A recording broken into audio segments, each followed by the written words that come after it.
to send one of my products to a customer in Europe used to cost about £15 and would arrive there no problems. Now it costs between £60 and £90 because of on top of it, the customs clearance fee. And that's if everything goes well, yes. Not getting any return. So basically made it completely unfeasible.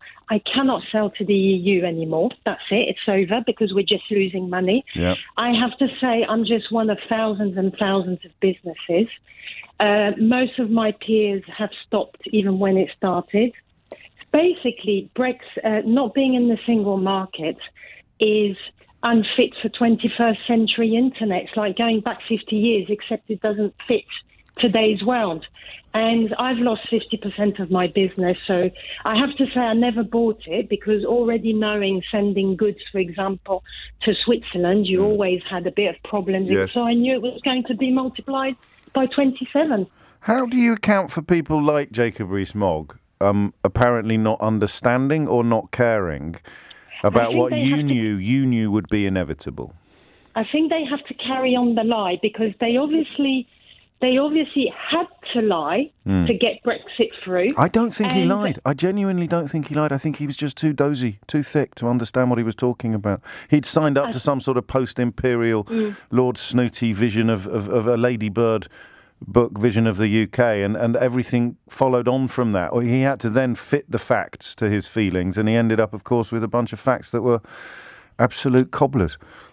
I think some of them knew because, every single economist, without even thinking if you agreed on an ideological point of view about Brexit or not, every economist said what was going to happen. And every small business, how could a small business like mine knew what was going to happen? I just knew putting barriers doesn't fit 21st century because we've got the internet. It's not the same. We don't trade in the same way as we did 50 years ago. That's a very good point, actually. And again, one that probably didn't get hit home hard enough. All of the people say, well, things were perfectly fine in the 1960s.